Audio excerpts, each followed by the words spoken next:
Okay.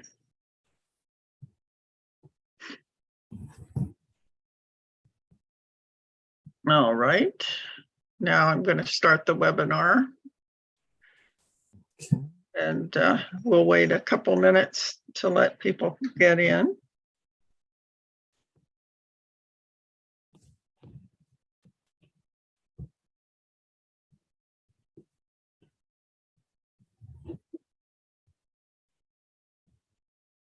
Okay, good afternoon to those of you who are joining us. We're delighted that you've chosen to spend your lunch hour with us, and I am sure that you're going to find it very productive for you. So we're going to wait just a minute or two to let more people log on, and then we'll get started.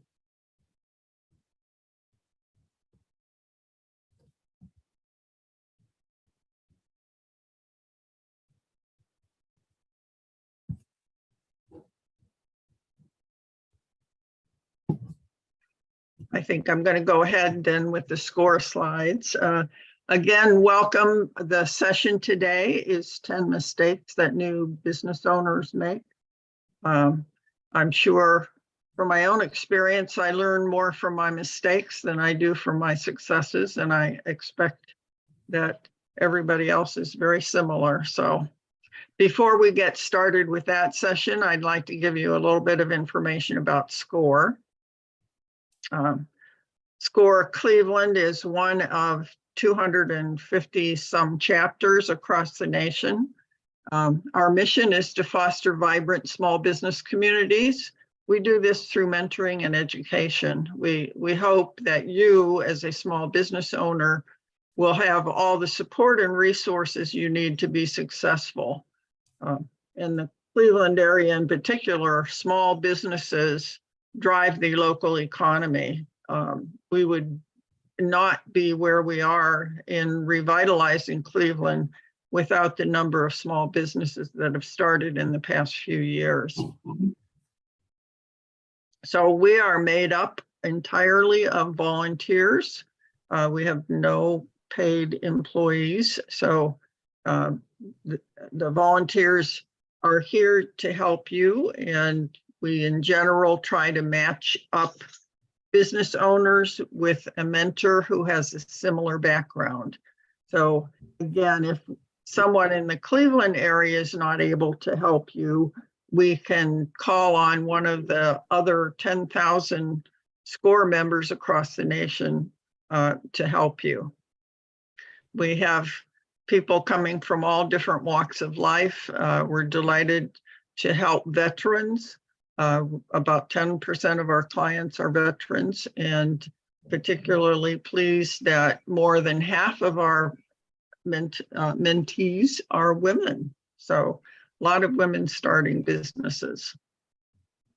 The things that we offer you are mentoring, which we're doing mostly remotely still, webinars like the one that we're doing today, and most of all, our resource portal, which is our website. And if you go to our website, you can sign up for a mentor. You can look at all of the, actually, I'm going to show you the website in a minute. Our services are free. We don't charge for any of them, mainly because we get support from the Small Business Administration, but also because we get support from a large number of organizations in the Cleveland area that want to support entrepreneurship. So we're happy about that. So this is a snapshot of our website. If you go here, you can sign up to find a mentor. If you do, please let us know what your business is so that we can try to give you someone with a similar background to help you. All of our upcoming workshops are listed here, as well as recordings of the workshops that we have already done. Our library is loaded with all kinds of tools, blogs, articles, templates for business plans, marketing plans, etc. So when you have a chance, get to our website and take advantage of all the things that are available to you. So I am going to stop sharing now and turn this over to Pat. Great. If you would introduce yourself, Patrick, and tell them a little bit about yourself before you get. Sure. So my name's Pat Ertl, and I'm an attorney. I've been an attorney in Ohio for 33 years, a little bit over at this point in time. I started my career in the legal office of the Catholic Diocese. I was the general counsel for the 21 corporations of Catholic charities here in town. It was a $25 million system with $90 million system with over 2,500 employees. So quite a lot of experience. It was a wide range in real estate and employment law and contract law and things like that. So quite a lot. I currently work for Truax Law Firm. It's a smaller firm in Avon on Detroit by Route 83 out there, and do quite a lot of mergers and acquisitions, as well as succession planning. So buying and selling of businesses and their properties and things like that. So been asked to touch base on 10 legal mistakes some new business owners make. And I'd be very happy to answer your questions, but the chat box is a little difficult to monitor as we go. So I'll begin, and we will definitely have time for questions at the end of the session. So we can begin here as well. So one area I'd like to cover, a mistake number one that some business owners make is not making the deal clear with the co-founders. So many times businesses get started with great ideas, good intentions. There's a product perhaps that a number of people have expressed interest in, but what are the details? And as they say, the devil's in the details. What is it that you've decided? What's official, what's in writing, what's temporary? A lot of times that deal doesn't get nailed down, and later can cause confusion, misunderstanding, that kind of stuff. So a couple of questions to ask: who provided the startup assets? Sometimes one would provide real property, for example, the land. Someone else would provide cash money. Somebody else is going to be the sweat equity and do the work day to day, put in a whole bunch of hours. So many times it's not all the same person, and many times different types of assets or sweat equities, as I said, are given as part of starting up the business. And then from verbal versus written, it's very important to get as much as you can written down. Quite a lot of times you need some flexibility. You don't have everything figured out right from day one, but the more you can commit things to writing, the better it's going to go. So but I can't see your slides. I'm sorry. Let me double check that. I hit shared screen.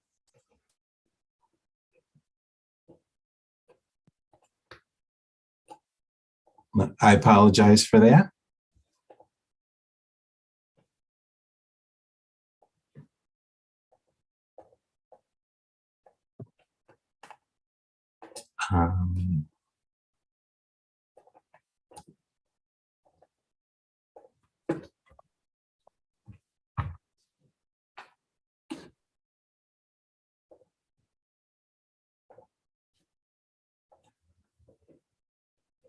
So yeah,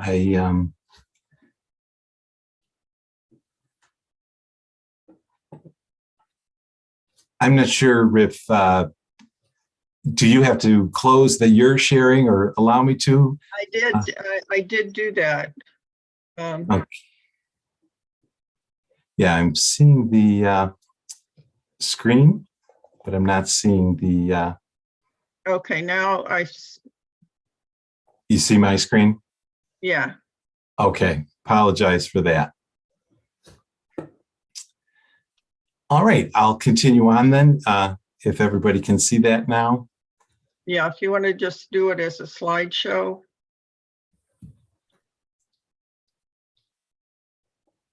I mean, we can see your slides. Yeah. So, I mean, I'm sorry, you can see the large slide at this point? Well, we see the, it's in edit mode.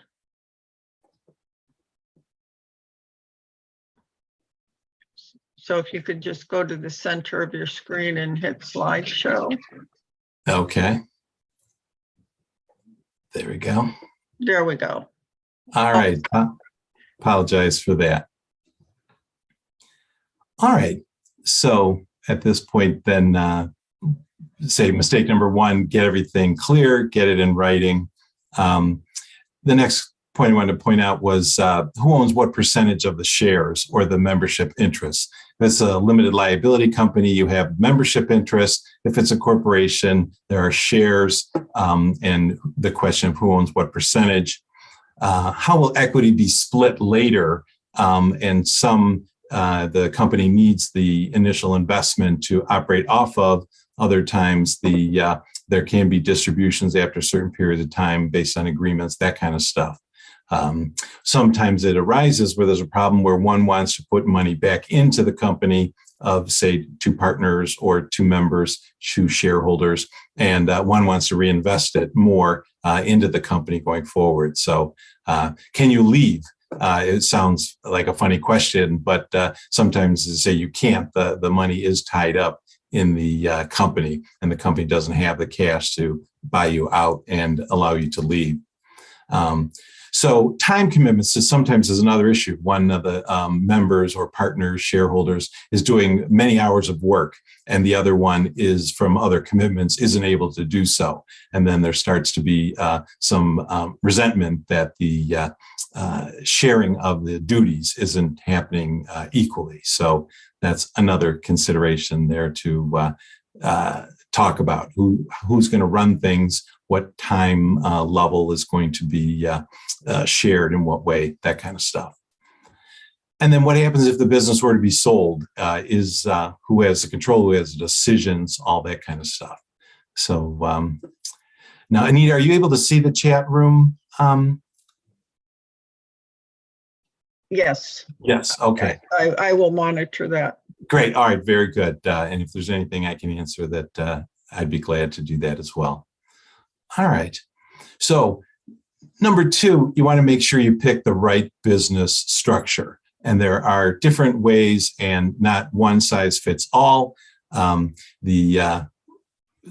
you're a limited liability company, and that's the way Ohio looks at you, but you elect to be an S Corp, and that's how the IRS looks at you for the way your taxes are done. So you can be two different, a corporation and or an S Corp and a limited liability company, and that can provide the best tax scenario for some. And it's rather frequent that the majority of the limited liability LLC companies in Ohio do register that way and elect to be an S Corp for tax purposes. If you're a sole proprietor, it's very easy, simple. A lot of times there's an accountant who does things from his home, her home, an attorney, and she's the sole proprietor. One of the problems with that is your personal assets are then connected in with the business. And so if something didn't go well, it's your liability to your home, your car, your family's assets. So the reason a number of entrepreneurs, business startups, they prefer the limited liability company that provides a layer of liability protection from you, the person. So sole proprietor can happen, simple, small businesses, et cetera. But to say the limited liability company is frequently used to provide that protection. In the limited liability company, you can have one member or multiple members. And then frequently there's a concept of a managing member. So sometimes there's one person who signs the checks, opens the accounts, that kind of stuff, acts more like a treasurer or finance person. But sometimes the managing member can be both. Say there's two members, they can be co-equal, either one can sign. And so there's a number of ways to set it up. But you want to create the rules, have clear understanding of who has authority to do what. So as I said, in the corporate structure, it's a tax identification as well as an Ohio one. So you can be an Ohio corporation, for-profit or not-for-profit. But then if you're the for-profit, you elect to be the C Corp or the S Corp. Partnerships is another vehicle that's used frequently. You'll hear of law firms having partnerships, and the managing partner, somebody has the title, and again, the decision, the hiring, things like that, frequently done through the managing. One of the problems with a partnership sometimes is if there's two partners in a business, they don't always decide the same thing exactly the same. So they don't agree. And so sometimes you have to have an understanding of how you're going to decide who will make the decision if there are just two partners. And then limited partners are sometimes where they're investors and they don't have anything to do with running the company. And that can free them from liability of what the company might do, but they are able to receive profits from that company. So that's what the limited partner is. So you want to pick the right business structure for your particular situation. All right. Number 3 mistake, not having a thorough rules document. So an operating agreement is what Ohio calls the rules for the limited liability company. Now, if you're a single member liability company, you don't need an operating agreement, but frequently you will need one if you're going to get a bank loan. So some of the business entities and some insurance companies would like you to have it in order to write the policy. So the operating agreement are your rules when you have a limited liability company. Code of regulations or bylaws. Ohio frequently uses code of regulations. Most states use bylaws. It's the same thing. And that is the rules of how the corporation will be run, who are the directors, the quorum, the voting percentages, things like that, terms, are you going to have committees? So all those types of things that can make the company run smoothly. You're going to want real clear policies in the document as to how you're going to run. And as again, many times it's something that your funders, investors, they want to see and know how business will be transacted. Is it written down? Will it be smooth? That kind of thing. All right. Mistake number 4, taking the employee, the HR, there's so many potential pitfalls in the HR realm. Some companies nowadays call it human capital.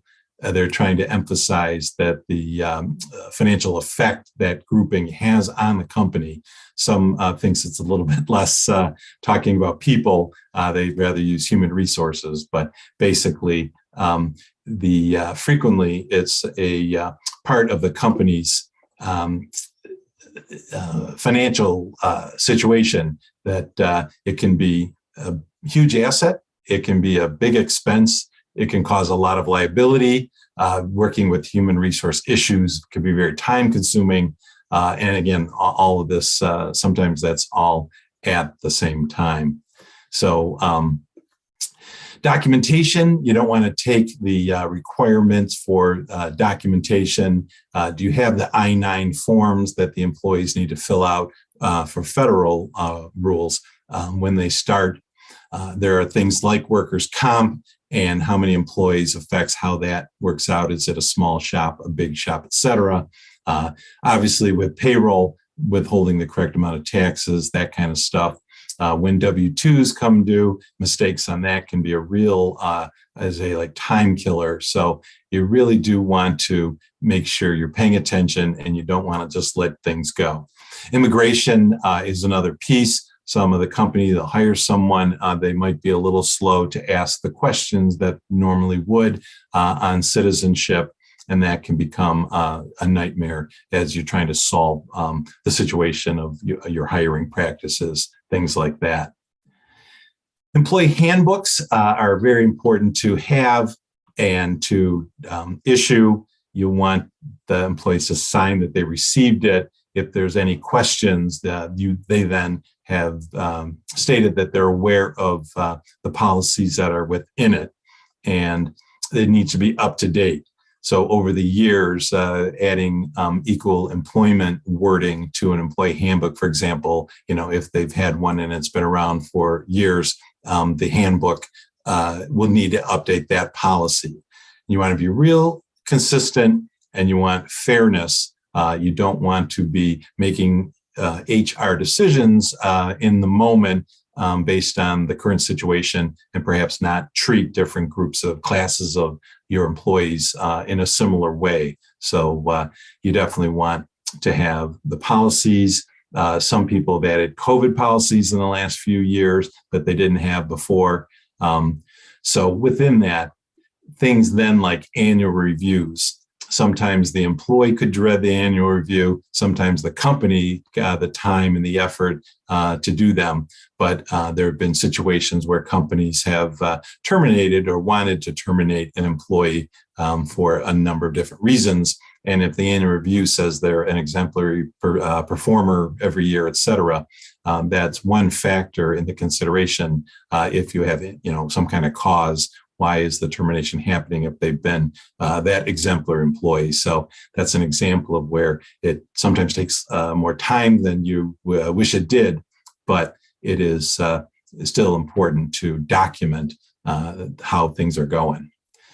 Obviously, things like benefits, and you can't offer certain benefits to other employees that are of the same class. So you are able to create classes of employees and offer different benefits there.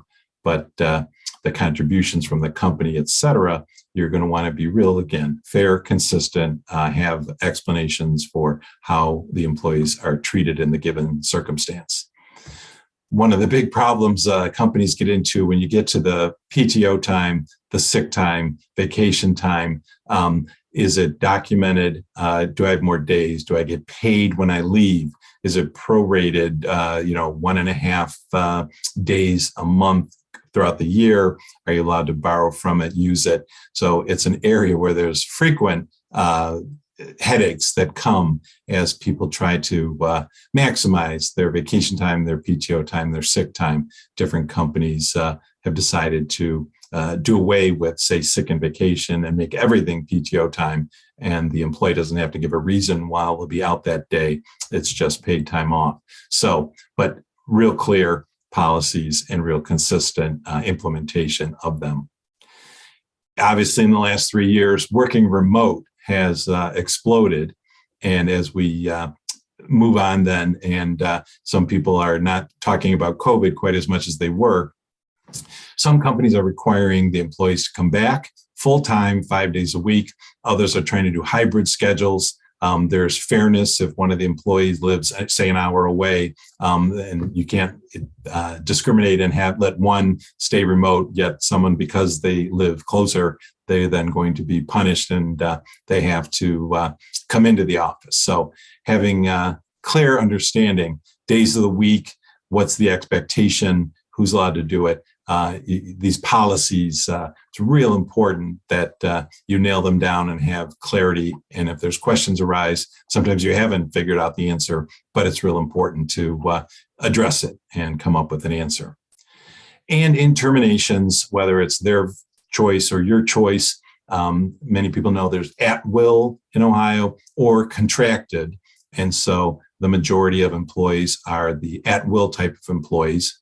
Language seems to be changing to where they said that in the at will that the employee can be released for any reason, or no reason at all.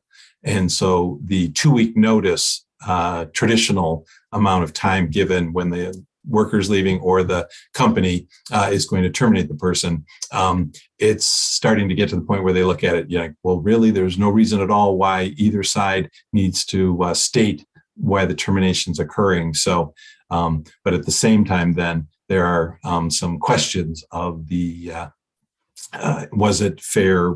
Is there a lawsuit for wrongful termination? That kind of stuff. So it's an area you want to be real. The HR, the human resource employee aspect is a real big mistake for some companies who don't update the handbook, don't have clear policies, and then again later get accused of some type of discrimination. Mistake number 5, not having a succession plan.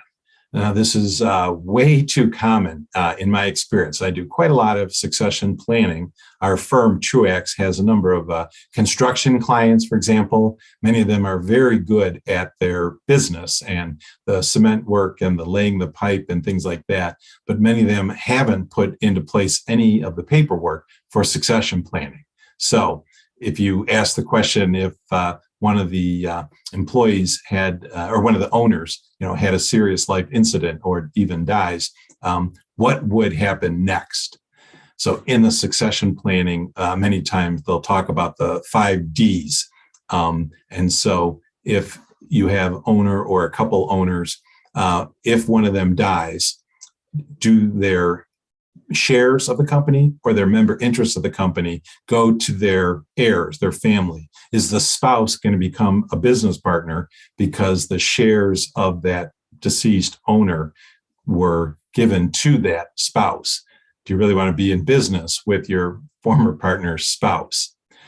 Disability. There are situations, Dan Gilbert, for example, of the Cavaliers, had a stroke and at one point, and there were some questions as to his ability, how much of the company, decisions, all that kind of stuff, would things need to be sold? So there are situations where some type of disability occurs, and there was no plan put in place as to what you would do at that point. Divorce. Many times there are shares of the company that go that are negotiated in the divorce settlement. And then sometimes, again, the company that was running along just fine, had shares, had clear owners. All of a sudden, the divorce has shaken up a little bit the way the company is owned and way it's run. With departure as well, sometimes one of the partners wants to retire early, the other one doesn't. Or there's some type of reason for termination, even though they're one of the people who were running the company. So whether, sometimes there's a drinking problem, things like that arise. So have you prepared for what would happen? Some have a policy. If it embarrasses the company, then there's going to be an exit plan created. So it's to just ask those questions. If there's a major disagreement, and again, one wants to double in size and the other doesn't, that kind of stuff. So that succession plan, what is it that you would do if you had these types of situations arise? It's a really good idea to do it. Think about it when you're not under the pressure, when it hasn't just happened, and then you have to come up with a new thing. Buy-sell agreements are very popular, and basically you need a value of the company.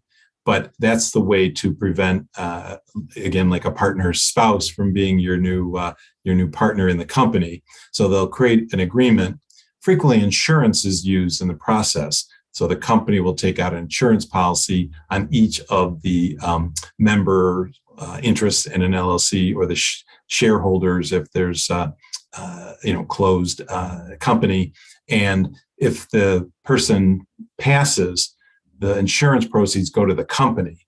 The company then buys out the heirs of the shareholder who passed, and the company carries on in its business without, as I say, needing to work with the spouse. Many times the spouse or the heirs don't know anything about the company, don't want to run the company, don't want to be involved in it. So buy-sell agreements are very common, where you create the dynamic where you come up with the valuation, and that sometimes has to be done every couple of years. Some use a rolling 3-year average of revenues. There's a number of ways you can agree to value the company as you go forward, but you want to put in place the contracts, the agreements, that what would happen if it were to one of the owners weren't going to carry on in the company. Some confuse and mix the two together, but closed corporation agreements are an agreement where the company has the first right of refusal to buy out the person who wants to leave or died, et cetera. So they would, if a person died, one of the, say, 3 members, the company then is given the first option to buy out the shares. If the company doesn't want to, then the next greatest shareholder gets the right to decide if they would like to buy those shares, and then so on down through the shareholders. If none of the shareholders want to buy out the shares of one of their partners who passed, then it can go to the public and have those shares sold. But the closed corporation is creating the dynamic where there's you generally want the shares to stay within the company or within the owners of the company, and one of the holders can't just on a given day sell their shares to someone else. So that's a closed corporation agreement. So as I said, we want to avoid the unintended business partners. These types of agreements help to settle who you're going to be working with, who the owner is going to be, what happens in the worst case of scenarios like a death or a disability type situation. Mistake number 6, not having a handle on your insurance and your indemnification. So there's a lot of presumptions of coverage, and it can be a major hit. There are different types of insurance that different types of businesses need that some other business might not. For example, you'll frequently hear of malpractice insurance. Some of the industry's errors and omissions, a lot of times you hear that in the finance world. So it's on the person and what type of error they might make that would eventually cost them and or the company money. Frequently people hear about liability, but there's a number of different subsets of liability. So there's general liability, things like that. Do you have coverage on the vehicles? The vehicles, who's driving them will affect like the pricing of the insurance. They do frequently, the insurance company will get the backgrounds, the screening of who the drivers are going to be as part of the cost of the insurance that's analyzed. So that insurance, with the vehicle accident that can bring liability. Someone slips and falls. One of the employees makes a big mistake. Key employees is a type of coverage that if you analyze, there are certain employees within the company that it would be very harmful if they were to leave and or die. And so you can buy insurance on a specific person if it might help the company weather through. If it took, say, 6 months to hire a real effective COO or a CEO, for example, some particular position within the company. So you get insurance that on a key employee, and that helps the company weather, say, a death or departure of one of the key employers. With the renters and owners type of insurance, who does the building, who does the roof? Are you only responsible for the internal, the external? So there's sometimes confusion when there's a lease, and then the lease can negotiate whether or not the tenant is responsible for which repairs or which coverage and not. So it's real important to have that understanding. Plate glass was an issue that arose in the Black Lives Matter march downtown Cleveland. A number of windows were broken on stores, and a number of the companies had, I have insurance, but that's a special insurance of plate glass, and it can be very expensive. So the majority of the businesses that had their glass broken in that march downtown here weren't covered and were faced then with a very expensive plate glass bill. And some people pointed out that the boarding up of the businesses was quite a long time before they replaced the glass and took down the boards, that kind of stuff. A lot of them weren't aware that the expense was going to be considerable. Pandemic insurance is another example that it was on the list of things when many of the businesses signed up for their insurance. Many before 3 years ago, many would laugh and, I don't think I need pandemic protection. And then the pandemic occurred. And so a number of companies were hit hard.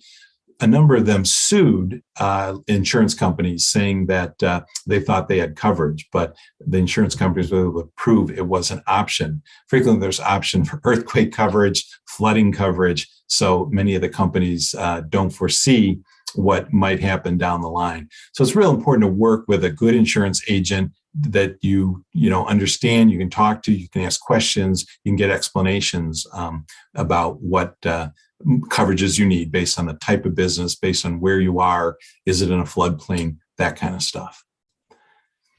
Indemnification is a word that a number of people have come across in the business. It's not always understood. It's the idea where the company would protect the person, and one company can protect another company when they do business together, a joint venture of some type.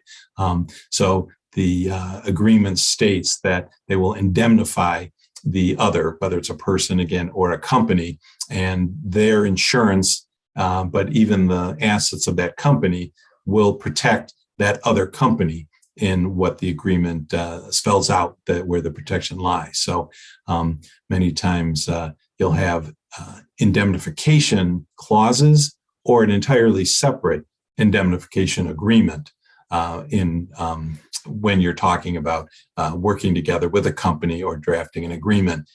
You'll want that protection.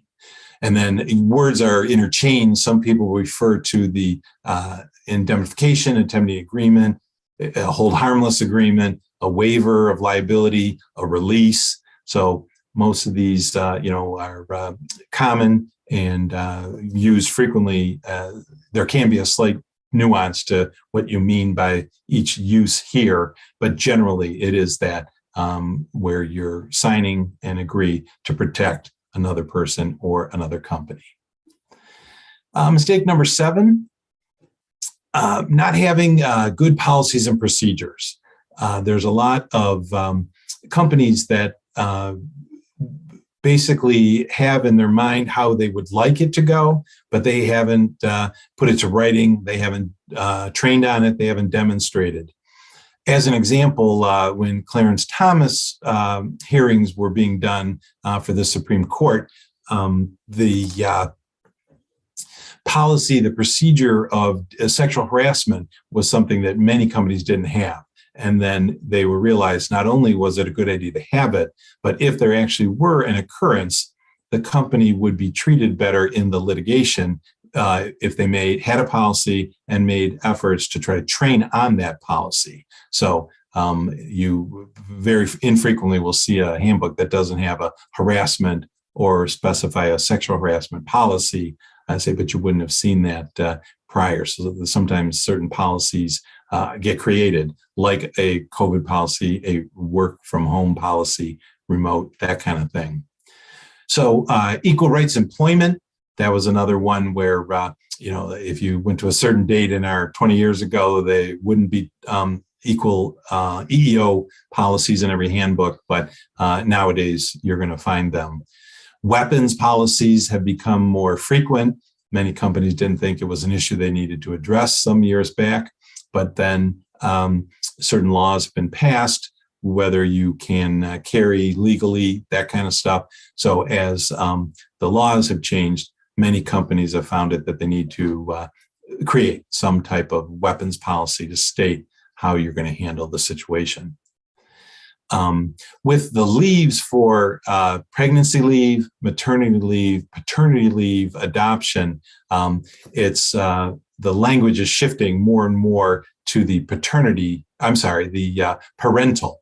They call it parental leave. And so more and more companies are letting the father have time.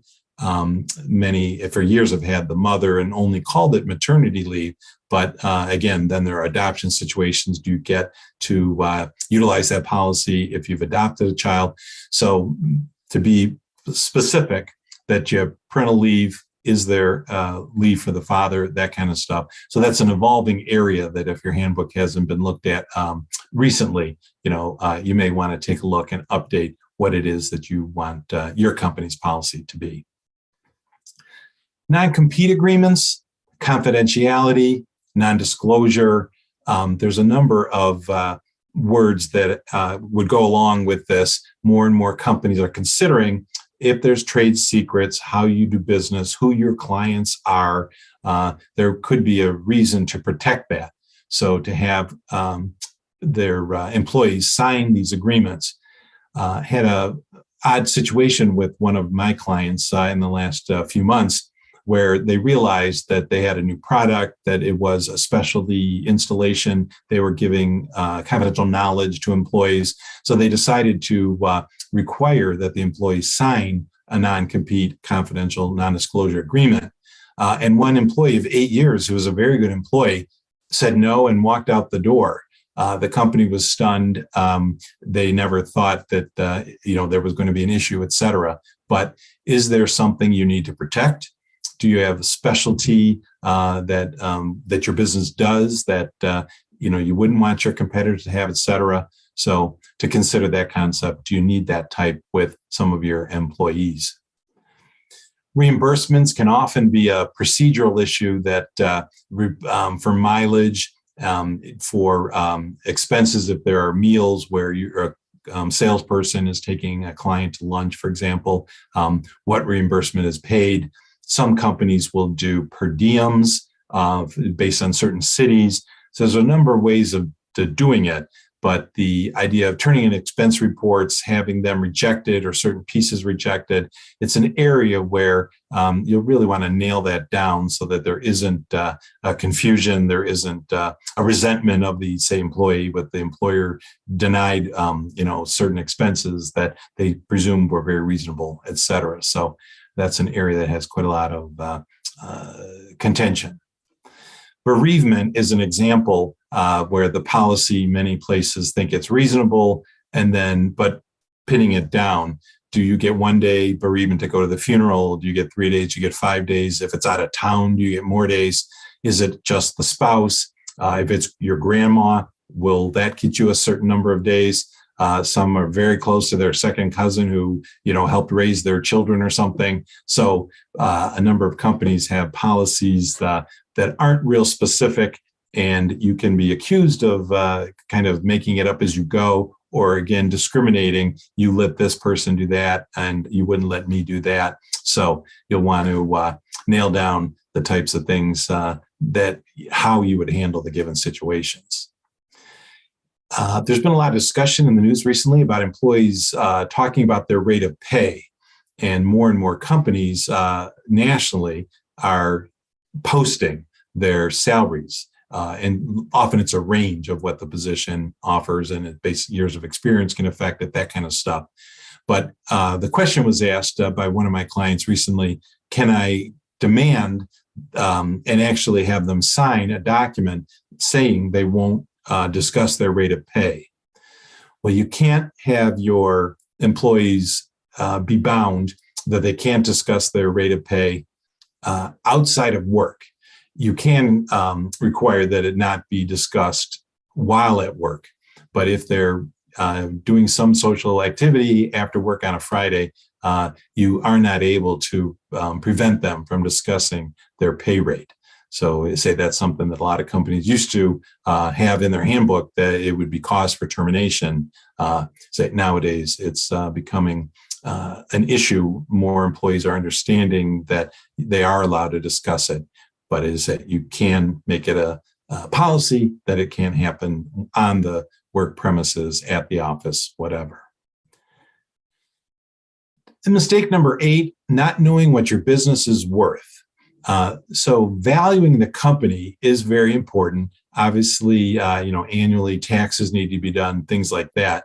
But I've had a number of clients who weren't expecting it, and whether it's venture capital or another competitor, et cetera, all of a sudden a buyer walks through the door and offers them some amount for the business. The question is, how much do you sell it for? So when you take all the assets, like the property, do you have a long-term lease? There's a whole bunch of factors that would go into deciding. Some will only sell the assets and then keep the building and charge rent to the company who's the buyer, et cetera. So there's a number of ways to do it. But a large number of businesses don't have a valuation of what they're worth.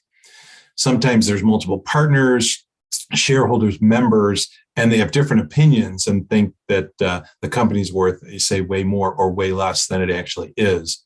So there are CPA firms, there are retired accountants who do it. There's all sorts of ways you can get your business valued professionally, and frequently then you have something to go off of, and it reduces the confusion and arguments, et cetera, regarding the value.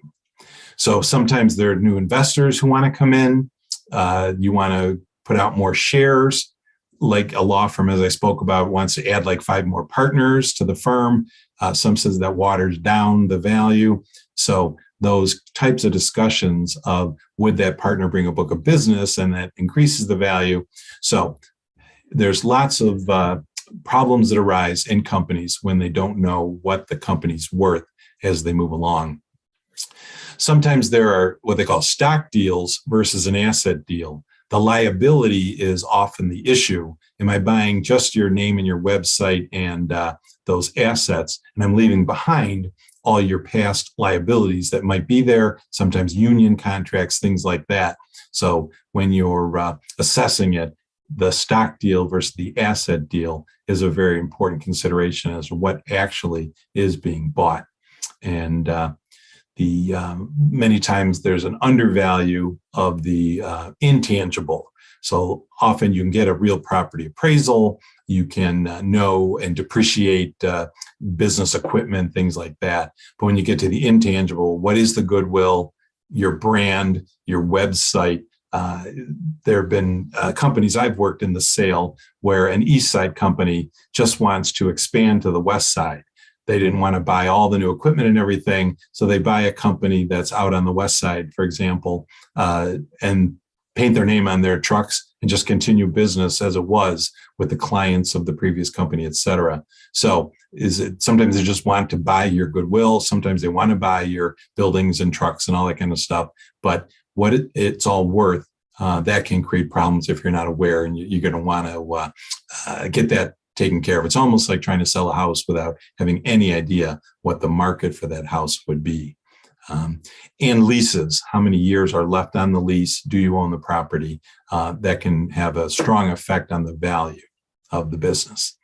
Is the owner going to stay on for 2 years, say? And if there's lots of goodwill, people like that owner, he's got lots of business relationships over decades.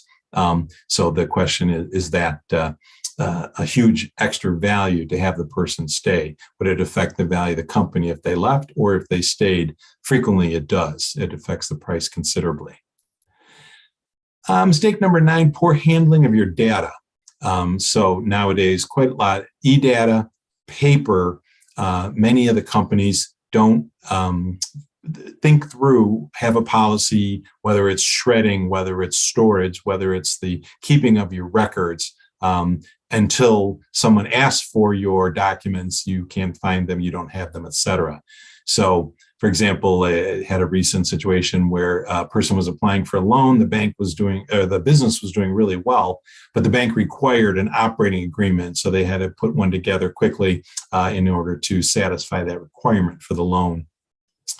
With the IRS, how long to hold on to your taxes, how you file the taxes, where they're stored. Some companies, will file, and believe it or not, can't find the records a year and a half later. So that idea of putting into place. Sometimes lawsuits occur, and there's requests for production of documents. And the company, we can't find them. Oh, we didn't keep them. So you're going to want to. Many times investors who want to look at the business, they'd want to see, can you please give me a copy of this, this, and this in that due diligence process? And the company looks embarrassed if they aren't able to produce it. And sometimes, again, it affects, is this how you run business? I'm not sure I want to invest in this, et cetera. So it's real important to identify which documents matter and then store them. And again, more moving towards electronic versus the old corporate record book or company record book. But either way, it's really important to take a minute and analyze how you're keeping your records. Many of the companies are required by their rules document to have an annual meeting. And frequently we haven't had one of those in 6 years. Some you're allowed to have an action without a meeting. So they have an annual document that says it's the annual meeting happening without a meeting. And again, it's allowed by their code of regulations, and they'll say these are the elected directors. We agree to sign on to the pension plan, whatever the case would be. But instead of actually having the meeting, so you don't necessarily have to have the meeting, but many of the documents suggest or require that you have that meeting annually. And many companies, will say that we haven't done this in years. What resolutions were passed? Did you issue new shares? Frequently in the corporate record book, there's like a share ledger that keeps track of who shares have been issued to. And then say somebody passes, the wife bought out the shares or they sold them back to the company and they didn't keep up with the share records. Somebody might verbally know what it's supposed to be, but haven't put together the paperwork to be able to demonstrate that. Software licenses is another thing where some companies will buy a certain amount and not pay attention. There's Wi-Fi issues. When the Wi-Fi goes out, the company becomes helpless. We've heard about cyber attacks and ransom notes given to companies when their cyber has been attacked. So to have good systems with backup, with protection, good malware software, that kind of stuff. Confidentiality. There was one company where they wouldn't let the employees use wireless keyboards, and the mouse couldn't be wireless as well. They were afraid that some hacker theoretically could be across the street picking up as they typed in the credit card number of a client or some important detail. So as part of their policy, it had to be a hardwired keyboard and mouse. Little things that many people, wouldn't necessarily think of. Do you have remote work? Are you protecting your data when it's at someone's home? Are you providing laptops? Is there protective software on the laptops? So some of that companies can be a little lackadaisical. Mistake number 10, kind of half joke here, whatever, but you definitely want to use your professionals. So as I've mentioned here, there's a considerable number of potential pitfalls, legal liabilities that the lawyer can help you avoid. One tax move can save or cost considerable dollars, even how you file your status, et cetera, what you write off, what records you keep to be able to demonstrate what you can write off.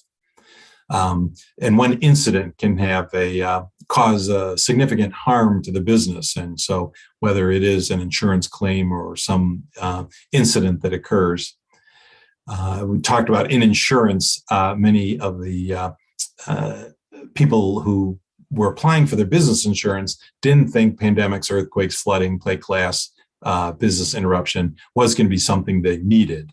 And so to be able to talk to an insurance professional and to get your questions, it's very important. So takeaways, just want to summarize here. Use your professional, especially a good attorney, and it's not oxymoronic. There is such a thing, but also your CPA, your insurance agent. Make your deals clear, write it down, select the best business structure that's going to work for your situation, make your rules very clear, and then have a clear operating agreement, code of regulations, bylaws, whatever it is that the business structure you've chosen. Definitely take employee matters seriously. It can be a real costly and time-sucking situation if you don't keep on top of employee matters. Have a clear succession plan. What happens is worst case scenarios, and they happen all the time. Make sure you have the needed insurance coverages. Review that you can get indemnifications from companies you do business with so that you don't take on any of their liability. Have clear policies and procedures. Know what your business is worth, and definitely get a handle on your data and protect it, and have your software protections, malware, all that kind of stuff. So that's what I have for today. Looks like we do have a few minutes for questions. If okay, we do have some questions. Here's one. I am a detailing business mobile with my husband, and I don't know which structure is best. Any advice? And so detail, is that artwork, I presume? I'm not sure what kind of detailing. It sounds like it says mobile, so I'm assuming that means for cars, detailing cars. Okay.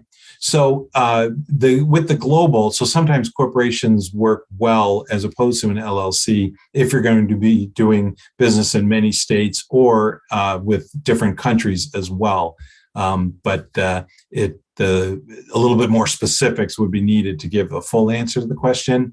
But reasons why most pick LLC if they're doing their business, mostly in Ohio, but then go to a corporation if they're going to start doing business in other states. So it sounds like other countries, other states, if you're doing a lot of business that way, a corporate structure is usually going to be chosen. Okay, here's with one owner S Corp, will the company go to the spouse with no other document in place? What document should be done to put successors in place? So yes, the operating agreement is the answer. And it's like in a corporation, it's your code of regulation, your bylaws. The operation agreement is the equivalent document. And so it frequently has, if the member dies or if there's two members, what happens if there's, so like the 5Ds that I talked about, the death, disability, divorce, et cetera. So you have written down what it is that would happen if somebody were to die, if whatever event occurred. But it frequently will talk about your calendar year, your place of business, like voting rights, things like that. The company will indemnify the members, say if it's an LLC, from any problems that happen with the company. If the company gets sued, the member's personal house and car won't be on the line.